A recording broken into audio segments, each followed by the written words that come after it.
What's up and welcome to the Way Out Gaming. In this video I'm going to be talking about AMD, the Vega 64, the 1080 Ti and the 1080, and I'm going to be talking about the Radeon 1900X. I believe that's what it is, the Threadripper. But in this video I'm going to start off with, they just did tests for 8K on the Vega 64, the 1080 Ti, and the 1080, and it looks like right here they have. I mean, none of them is really doing actually spectacular on this list at all. But you know, I guess it's a good reference or whatever, and they did it on a Dell Ultra Sharp, what's that, UP 3218K monitor, and it requires two DisplayPort 1.4 cables to run these cards on this monitor as of right now. And it's look like the first up is Metro Last Light on very high settings. The Vega 64, the water cooled edition, it gets 10.5 frames per second average, and 5 on minimum. The Titan XP, it gets 10.5 on average and 6.6 on a minimum. The Titan X gets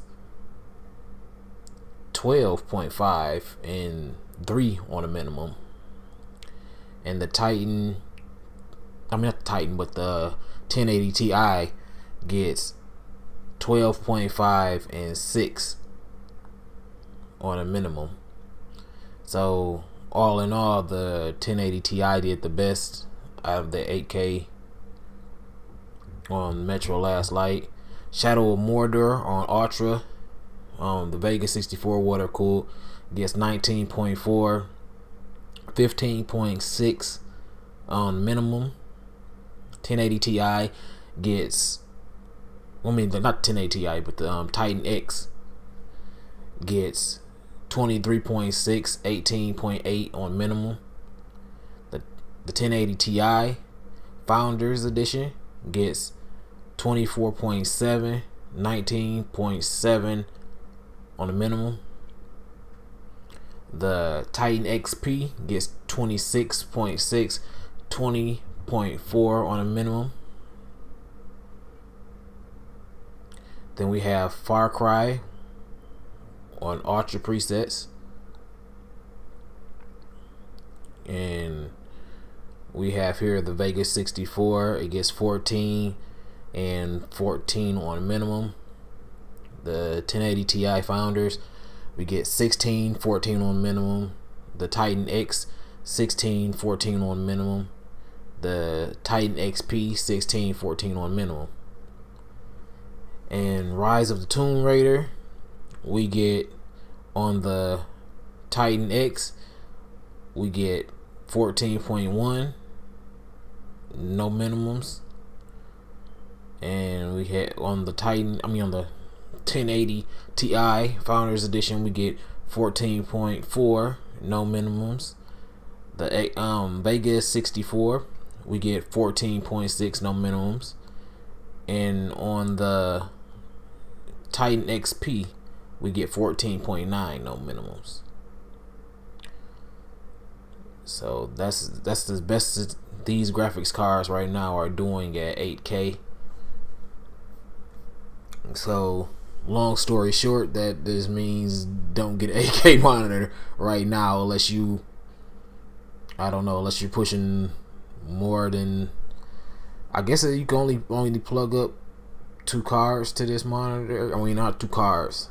Yeah, 2 cards to this monitor. Maybe even 3, but I don't know how good they will work off of it. I know one card takes 2 display ports just to run it, so on this monitor. So long story short, yeah, as of right now, 8K monitors is really of no use to anybody on that's running like a regular graphics card right now. So the next up, we will be seeing, okay, the Threadripper 1900X just released today for $549. As everybody knows, it really doesn't do anything special, really. It seems like here, all of the tests that they have here that they've done is pretty much the same as it's pretty much the same as the 1800 or something like that. So in Rise of the Tomb Raider, you have on this card, you pretty much get 177 frames,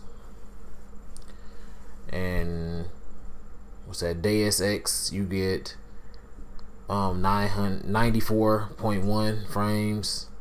On Hitman, you get 109.5 frames. So pretty much the only card that the only game that actually wins in is Rise of the Tomb Raider, and that's going against the Threadripper 1920X and 1950X. And the next up right here is what I really cared about. It's going against the 1800X. So this is pretty much telling you which one you really should buy. Maybe save money or wait till the 1900X goes down in price, because on Deus Ex it gets 95.3 frames per second over, well, not over, actually the 95.3 is the 1800X, and the 1900X is 94.1. So it looks like the only game that it actually wins here against the 1800X is the Rise of the Tomb Raider, and it gets 177.3 frames per second against the 1800X's 173.2 frames per second. And Hitman, it loses 109.6 frames per second to 123 frames per second. Grand Theft Auto, it loses again 125.7 frames per second to 135.8 frames per second.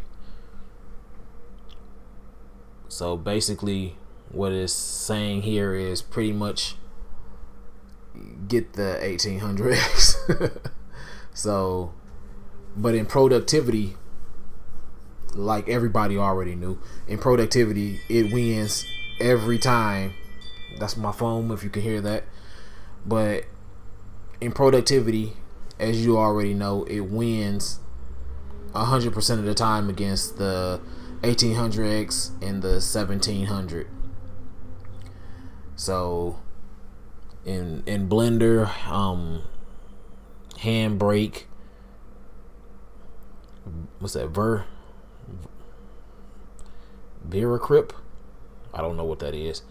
POVR Ray or Array, POVR Array, something like that. I don't know what that's really called, but yeah, it's winning in all of those by a pretty decent amount, except for in Handbrake. And Handbrake is winning probably by 4 or 3%.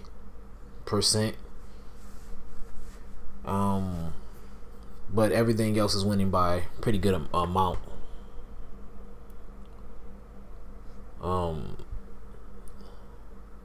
Other productivity, heavy workloads.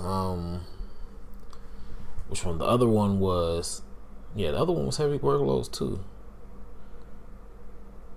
Yeah, but this one is heavy workloads, and it's basically showing the same thing, except for this one has 7-zip in it, and it's winning by like 30 in 7-zip, and it has Premiere Pro, and it's winning by about 30 in Premiere Pro too.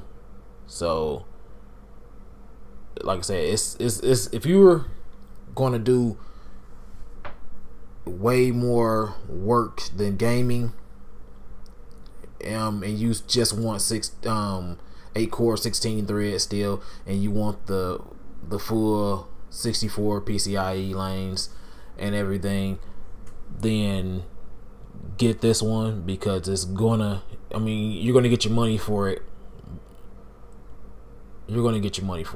So that's pretty much it. Like I said, don't get the 1900X if you're just gaming. It's not going to help you at all. It's going to be better for you to just get the 1800X, 1700X. My bet would be the 1700X or the 1700, because right now they dropped the price on them on Amazon. I know it's like $200 and something, I believe, for the 1700X. I can't remember which one it was, the 1700X or the 1700, but either way, they're all the same. So you just upclock them to about what I have mine upclocked to right now is 3.9 gigahertz. But yeah, that's pretty much all you have to do in there, the same cards. So, but yeah, if I get a Threadripper, which most likely I probably am, it will be the 1920X, because it's, like I said, it's no reason why I should get the same thing that I already have in the 1900X. Is just better in productivity, which that's mostly what I do on this computer, but I want to at least go one step up. So I'm probably going to get the 1920X after, it does pretty much what AMD's chips do and drop in price. And as soon as it drop down to the same price as the it's the 1900X, then I'll probably snap one up or whatever. But as far as news, that's pretty much been it for today. I know I haven't really been doing a lot of videos, and that is because I had some dental work done. Actually, I just had some dental work done yesterday, and I got 3 teeth taken out or whatever. But I haven't did it because of that, and I haven't really been doing it because I've been trying to figure out, even though YouTube is not going to come out and make any statements about it, because they never do. They've been basically unmonetizing videos, and if you watched any of my videos, I don't curse in my videos. I don't have music that have profanity in it on any of my videos, and the music that I had at the end of my videos that I just started putting on like 2-3 videos back or whatever, that I have all of the, actually I have it cut up, and it has no cursing in that music. Actually, he only says about 2 to 3 words, and then it's just the beat. But for some reason they've been doing that, and then I guess since I haven't been making a lot of getting a lot of views on my videos, they just said forget it, and then they turned it off and remonetized it. I guess since they couldn't really steal any money, or whatever, so they just remonetized them. But none of my videos here has ever had cussing in it, so I don't understand why they would even target my videos. But it's been a lot of YouTube creators that's been saying that they've been getting the same thing, and they haven't been cursing in any of the videos that they've been unmonetizing or putting on there, that it's not good for all advertisers, which it should be, because there's no cursing or anything else in the videos. But like I said, it's just like YouTube. They're not going to come out and say anything. They're going to stay in the background and act like everything's perfectly fine, and their algorithm or their code is not messed up. Because I would understand if it was a lot of cursing in it, or I would understand if you put something like pictures or something in there that advertisers didn't agree with, but you just unmonetizing people's videos for no real reason at all. So that's been pretty much it. That's why I haven't really made videos, and then on top of that, it wasn't any news coming out. Everybody already knew the Vega 56 was coming out and it was going to sell out like that. If AMD actually wanted regular gamers to buy the card and actually use the card, they could have made code to actually put in to make it, anybody who does a test on there for mining, they would have known, like, okay, this card right here is trash for mining, so don't get it because you won't be mining nothing if you get this card. But they didn't do that. They actually came out with a driver actually increasing the mining, but they could have did that for at least 5 months, 4 months or something like that, and just killed the mining for that card for at least 5 months, and then had gamers and come out and buy their cards, and then later on release the mining drivers. But they didn't do that. So, you know, they're basically all about money, which at the end of the day they're going to lose money if this mining craze goes down and miners hit eBay to sell their cards. AMD is going to lose more than what they gained from selling them, because if I'm a miner and I'm not getting any money, I'm going to sell my card for probably $4.99, you know what I'm saying, maybe even $5.50, anything to undercut them. And if I bought like 5 or 6 cards, then that's 5 or 6 cards that AMD is not going to be able to sell. AMD is not getting any money out of. So I don't think AMD is really thinking about that in the long run. I'm pretty sure that's probably why Nvidia is pretty much winning and stuff like that, because all of their higher up cards or whatever, even though they might want to make them for mining or whatever, they're not really good at mining. So like I said, I went on there and easily bought a 1080, you know, and my 1080 was only $530. So, and it is right now is working better than the AMD Vega 64. So I don't really know what their whole end game is for that one. But this has been another video from The Way Out Gaming. Please like, comment, and subscribe. See you next time. I'm out.